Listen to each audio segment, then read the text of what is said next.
So light 'em up.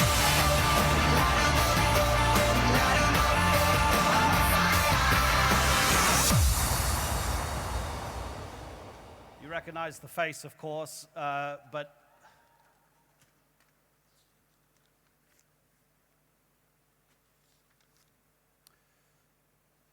okay, let me just tell you about our next timeout. He was one of the very best in his chosen field. He's regarded, as his nickname, the Titan, suggests, as being above the more mortal performers on a football pitch, and also known as one of the sports, in fact, any sport's most ferocious competitors. That's just one of the things that set him apart from the rest during a truly illustrious career that included keeping goal for his hometown club in the Bundesliga side Karlsruhe before moving on to Bayern Munich, the giants of German football, and of course with the German national team. Before we see a little bit of him on the screen, I'll just quickly, it's got to be quick, there's too much to mention about his achievements. As a member of a team, 8 Bundesliga titles, 1 Champions League, 1 UEFA Cup, 1 Intercontinental Cup, 1 European Championship with the German national team, then that runners-up medal at the 2002 FIFA World Cup, where he was a colossus. It was absolutely amazing, and of course we'll be talking about that. He became the first and only goalkeeper ever in the history of a World Cup to be voted the tournament's best player. And then, in terms of individual awards, again, just a few of them. World's Best Goalkeeper, 99, 2001, 2002. Chosen as one of FIFA's top 100, a historical list that includes all the best. The Best European Goalkeeper, 99, 2000, 2001, 2002. FIFA All-Star Team at the 2002 World Cup. And Man of the Match in the European Champions League final in 2001 against Valencia because of this.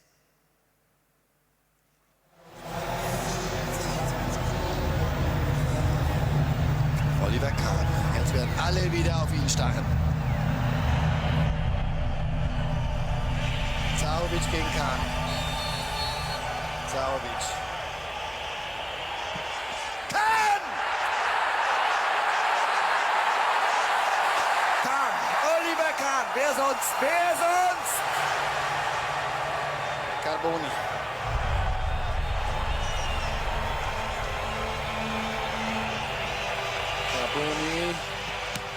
Kahn, der ist nicht drin! Unglaublich!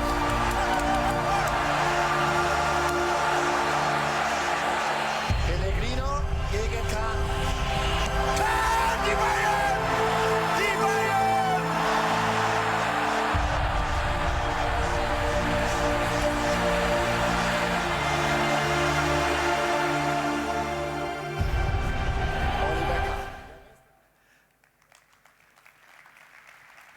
If you can make Franz Beckenbauer and Karl-Heinz Rummenigge dance like that, you've got to be doing something right. Ladies and gentlemen, Oliver Kahn.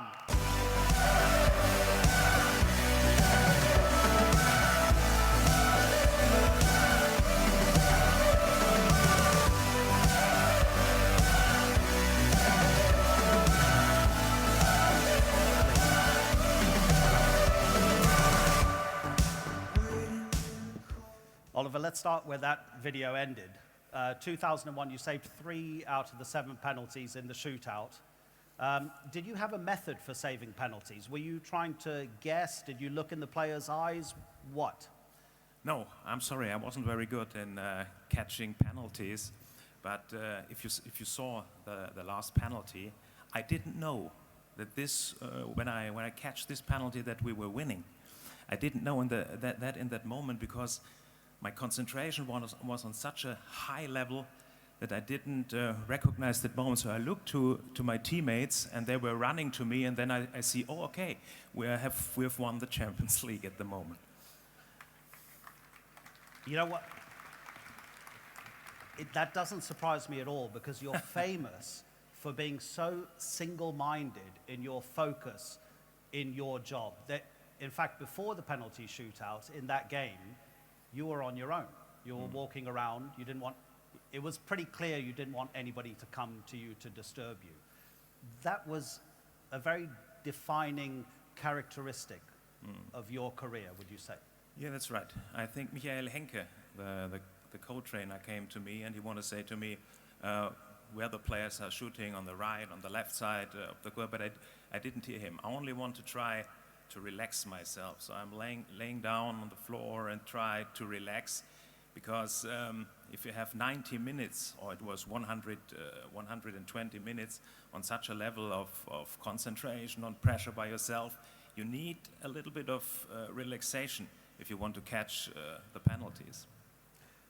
Let's look at your psychology, because I think it's absolutely fascinating. And let me, first of all, before that, okay, I looked on YouTube. Okay, I don't know if you look for yourself on Google or YouTube. Okay, I do sometimes. Yeah. These are some of the titles of videos that fans have put on YouTube. Goalkeeping titan Oliver Kahn brings terror to the pitch. Oliver Kahn's top 5 freakouts. Oliver Kahn. Terror to the Yeah, pitch. Okay. Yeah. Oliver Kahn, best goalkeeper ever. Tribute to the legend of Bavaria. 10 angry goalkeepers. You see, the thing is, not only were you a role model and sporting hero for how brilliant you were so extremely interesting because how you just laid yourself open in your character and brought it to the pitch. You were actually quite scary to other professionals. No, I'm not.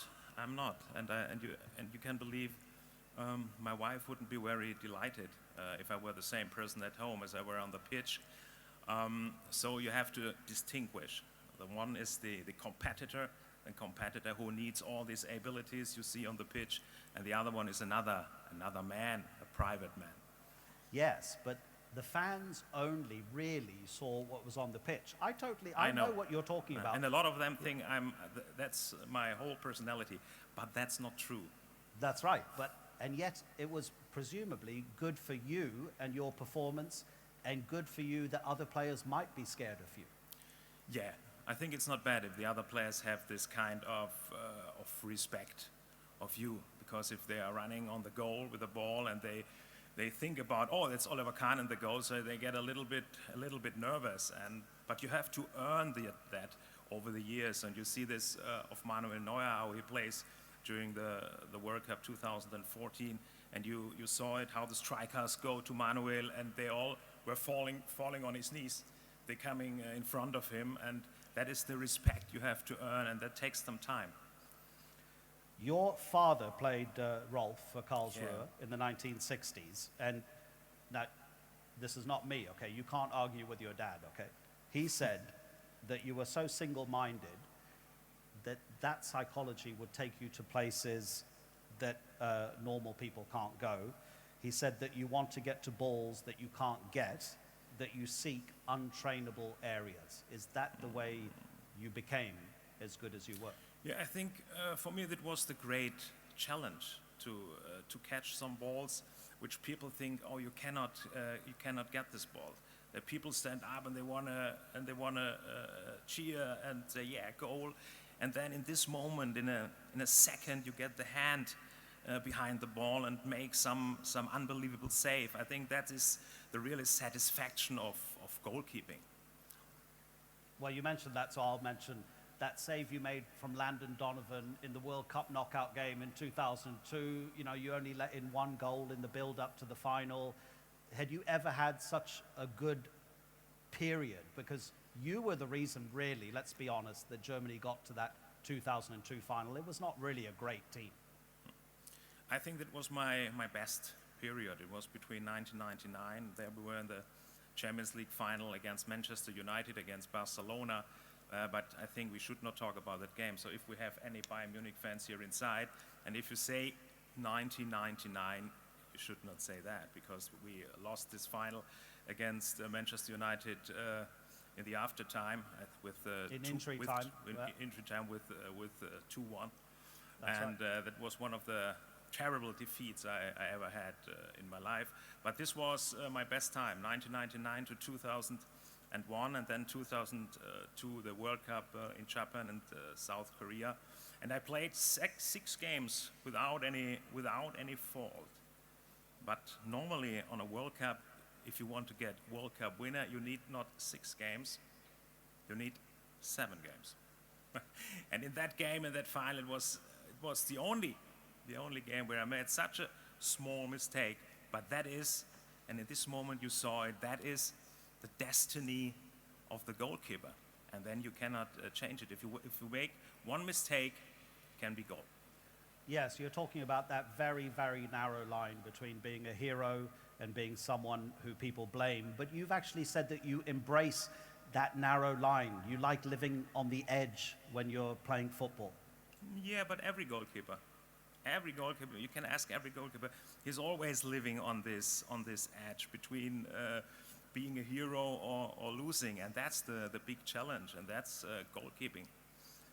This is a really interesting quote from you. You said, "To have fear is to be awake and concentrated. I need the fear." That means normal competition for you is not enough. Sometimes, not always, but sometimes it's good for your motivation if there is a lot of tension in yourself. And how can you get this tension? Sometimes you can get it about negative emotions from the spectators and things like this. So for my game, sometimes it brings me to the highest motivation on the game. Did your personality and the way you were so focused on doing your job properly, did it affect your relationship in the groups that you were part of, Bayern Munich, Karlsruhe, the German team? Because a lot of the time these collectives come together and they're like a brotherhood. But if you were slightly apart from that, No. did it? No? No, I was not. So you were a joker? No, a joker. I don't be a joker, but I was not apart from them. So I think they could distinguish between the Oliver Kahn when he's playing, when he's a competitor, when we have a game, or when we are in training, and the Oliver Kahn who is outside in the dressing room or in the hotels. I think today I've got a lot of friends. I always meet with Bastian Schweinsteiger, for example. I met him 22, 23 years ago when he was 16 or 17 years old. And I saw he was a very talented guy, and then we developed a kind of friendship. And for me, it was absolutely great to see how he developed himself in the last years, and now he gets the biggest you can have as a football player. He gets the world champion, and for me, that was absolutely great to see him. In your goalkeeping, how much of your goalkeeping was based on anticipation? In other words, trying to guess what the player was going to do, and how much on reaction and waiting for the shot to happen? Because, you know, my theory is that you're a professional, you've faced all the situations thousands of times, so you know that your opponent only can do 2, 3, maybe 4 things, so you're already calculating. Well, I think anticipation comes with experience. If you're getting older and older, and you're training a lot, I think it's automatic. It comes automatic, and without this anticipation, I think you cannot get a good goalkeeper, because the balls today, with their technique, they are very fast today, and the players are very athletic, and the game gets faster and faster. And so, as a goalkeeper, you cannot react too late. You have to see what happens before. You have to anticipate different situations. And again, you saw it by Manuel Neuer at the World Cup, how he anticipated different situations coming out of the goal. And that's a very, very important factor for a good goalkeeper in modern times. We'll talk about Neuer and the German national team in a minute, but because we're on this subject of goalkeeping and reacting to situations, who was the player who impressed you the most, was the most difficult to play against for you, who could do things that would surprise you and therefore score against you? I think the most impressive player for me was Zinedine Zidane, playing for France. And the player I could not play against him because it was a generation before me. It was Diego Armando Maradona. I think he is really the greatest. I think he's the best field player I've ever saw and I've ever met in my life, but I had not the chance to play against him. It was lucky for me, I think. What was it about Zidane that really set him apart for you? Because you will have seen him the way none of us have seen him, actually hearing his boots on the ground and kicking the ball. No, it was not easy for him because when he plays for Juventus, he plays for Juventus Turin. I think he loses 2 Champions League finals, and a lot of people are saying, Zidane, I don't know how if he's really one of the best players. And then his development was absolutely great, and then he won Champions League, he won the World Cup 1989.